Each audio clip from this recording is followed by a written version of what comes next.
Hello everybody. This is Professor Lilly, and it's a beautiful fall day here in Maryland.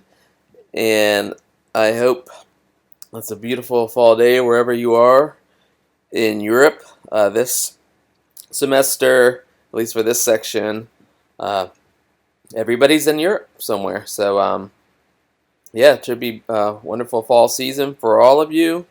And I just want to talk about real quick where we are in the semester and about the upcoming assignment. So, as you know, at this point, everybody has started off pretty well in the assignments. And I'm going to scroll down here to the group activities. So everyone signed up for a work group. So in the wiki, and so everyone should know if you're in group gray or group green. I've gone through and started to look at everybody's introduction up here on Flipgrid, and pretty sure everybody's up there. But if for some reason you haven't done that, your Flipgrid introduction video where you just say introduce yourself and say where you're going to be this semester and what you're looking forward to and what kind of topics you're thinking about writing about. So, and then everyone has already, looks to me, come into your discussion group and you've announced what your blog is. So this is how, and everybody did that, I think, because last week I sent out the reminders saying this is what you need to do.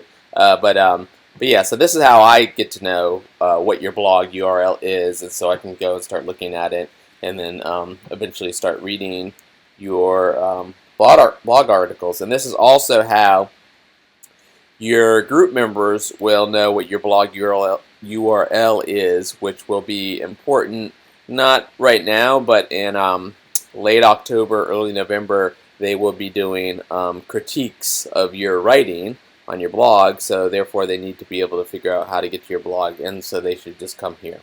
And then these discussion forums are also the main kind of vehicle for the upcoming assignment, which is the reading and discussion assignment. So I'm going to talk about that. Let's see, is there anything else I need to cover? So yeah, everybody, I am going to start going through and giving everybody grades for their blog setup now that everyone's set up their blog and have done their first post. So as you know, the deadline for posting your first blog post was this past Monday.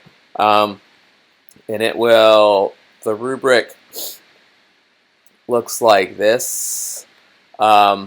So I'm just going to go through, I'm going to make sure that your blog was created on time and your first article was done on time. And the layout, it's just that first video when I went through and talking about, basic, good practices for blog layout.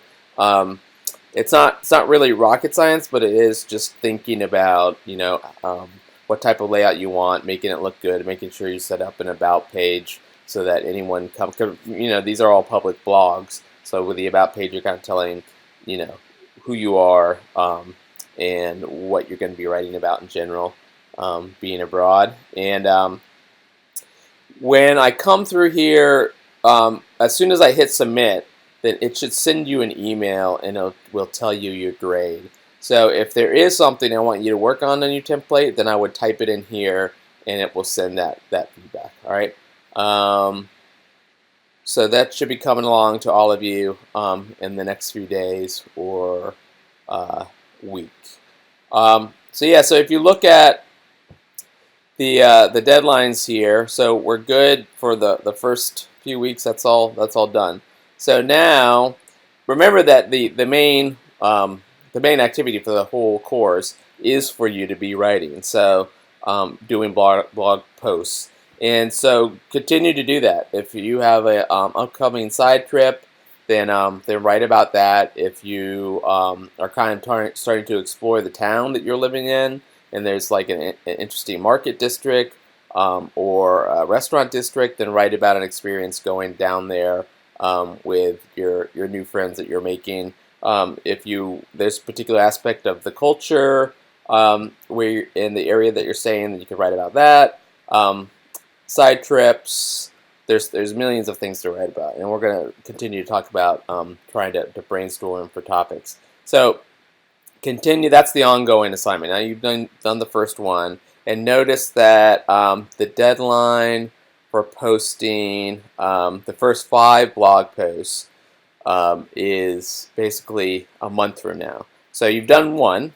So basically, getting in 4 more by October 18th. And this is just to keep you on track so that in late November you're not like scrambling and kind of throwing up posts that are not well thought out or edited. Okay. So yeah, so just keep that in mind. It's not a huge rush. I mean, typically, and it's fine if you're doing more writing later in the semester, but keep it at a a little bit more than a trickle at this point. So the next assignment, notice that a couple of these assignments with the first 5 and then the reading summary are all there in the middle of October. So just don't forget about that. So the main thing I want to talk about right now is the reading and discussion assignment. So if you scroll down to this link here, major assignments, the very first one at the top here is the reading assignment. So, and this is 10% of the grade, and there is a separate rubric for me to give you feedback about that. So basically the idea here is early on the semester to be finding and reading examples of good travel writing. And so I've given you 2 links here to World Hum and Best of Traveling, the SOLAS Awards. And some of and so you can write a summary about anything there. So browse through. We're looking for about probably over around 200. You can go more, 250 words summary. But the summary, I don't want just a verbatim, this is what the article said. I want the end of the summary for you to be kind of reflecting, thinking about the writing that you're reading and what that makes you think about your own writing and what you're going to write about and how you can improve your own writing this semester. So if someone's writing about an experience and they have lots of use of dialogue, then you might say, this article had great dialogue in it that the author copied down and put in the story to tell the narrative, and that it really inspired me to make sure I pay attention to people's conversations to try to be able to do that.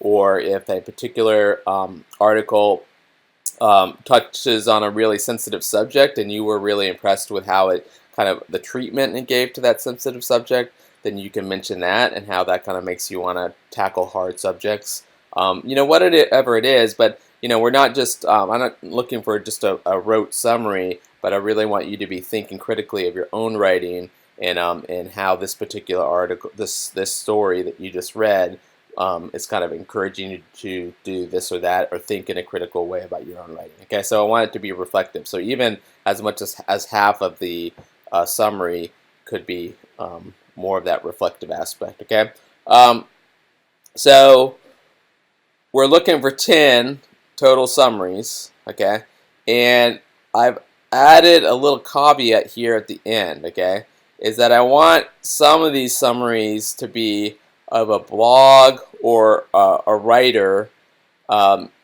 writing about your area. Okay, and this is just to encourage you to find good writing about where you are. Okay, and so I would probably start with just go with a Google search and see what's out there. If there are English language publications, then pick them up. Talking about events and nightlife and entertainment, then pick those up. When I went to my wedding in Ireland many years ago, I found a couple bloggers who were writing about traveling in Ireland, and so that's kind of one of the ways that I learned about places that I might want to go. I found an example. I live near Annapolis, and sometimes I read the Annapolis Gazette, and there's this writer, Celine, and I feel like I've met her. I'm not sure if I met her at an event. She is a survivor of the shooting at the Capitol Gazette. I don't know if any of you remember, but I think it was last April, we had some speakers who came for the Caulfield lecture, or a speaker, who was talking about how the Baltimore Sun covered the events, and you know that the Sun and the Gazette are owned by have the same owner, and so they have a lot of they work a lot together, and so they know a lot of the people down in the Gazette.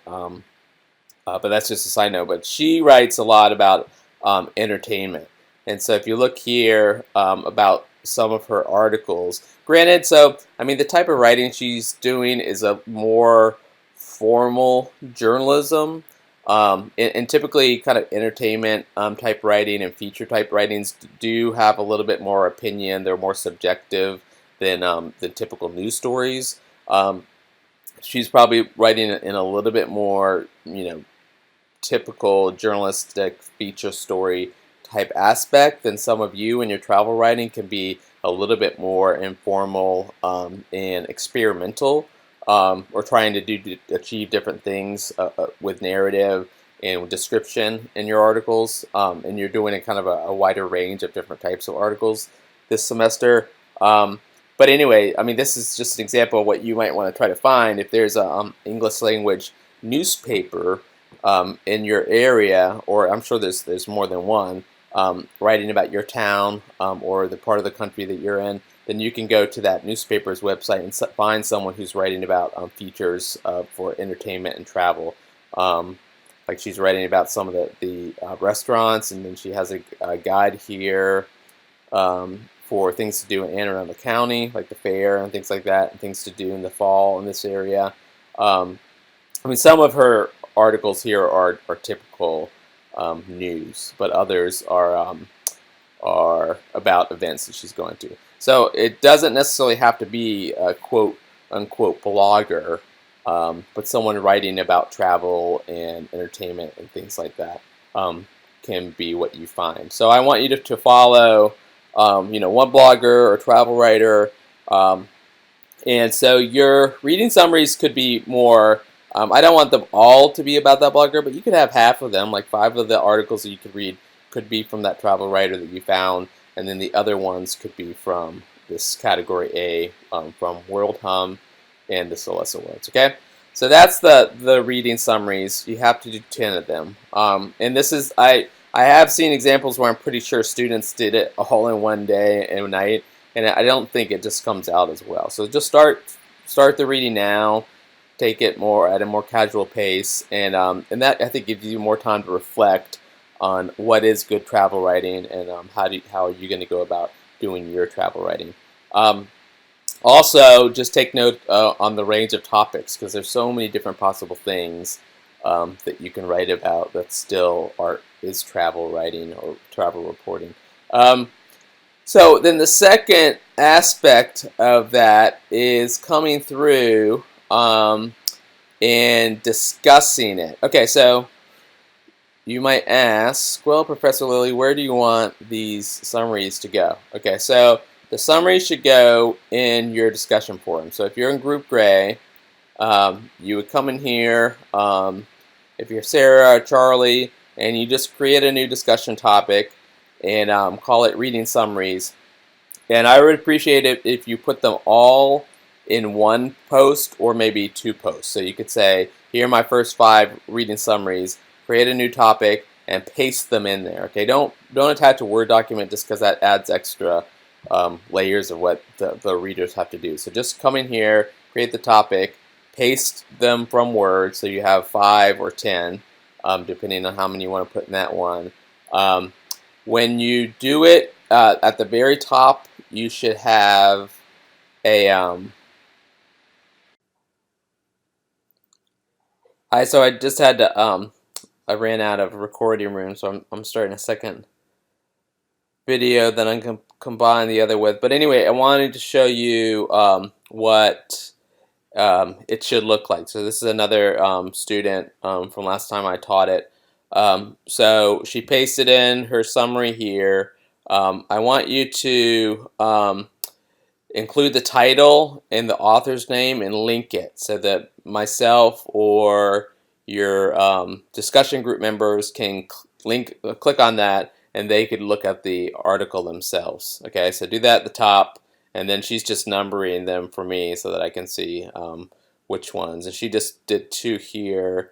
And then here's the discussion part. I call them discussion or engagements. So you need to have 5 basically replies or engagements to other people's summary. So you don't have to come through and read every summary by every one of your group mates, but come through and read a couple.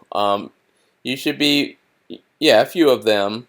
Maybe by the title you're kind of interested in what the article might be about, and you read it, and then give a little reply here. So, like here she's talking about this particular article and what she liked about the summary, and she had gone through and read it as well and had a couple comments. And then looks like several students came through and talked about this. And then Dina, who is the original poster, can even come through and she could reply to one of these to kind of engender a kind of real discussion and say, oh yeah, thanks for your reply, and she can kind of join the conversation and make some more comments that way.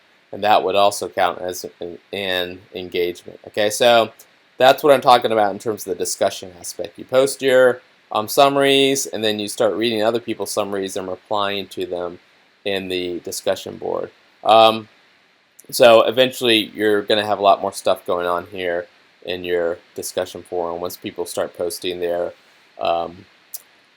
summaries. So with that in mind, I've set the 14th as the deadline for your reading summaries, but then the 18th, Friday of that week, is the deadline for the discussions to be done. And the reason is because inevitably, I know how students work, and it makes sense in a way.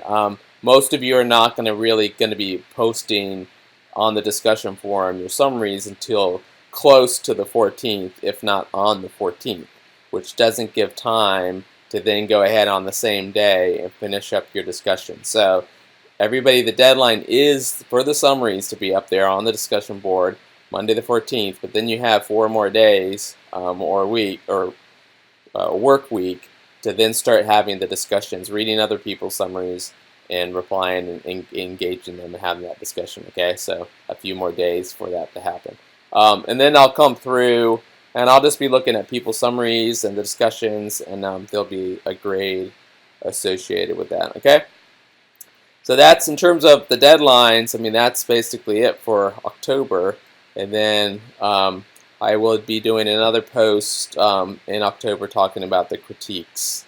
And again, like I said before, don't forget the main activity for the whole semester is writing your blog posts. I will, once people start posting more articles on your blogs, I'll be looking at them, and I will post a video where I give some general feedback about the writing and things to work on, and editing and so forth and so on in terms of focusing on improving your writing. So I hope everyone's having a great time abroad. If you have any questions about the course, just email me and I'll get back to you pretty fast. All right? Take care.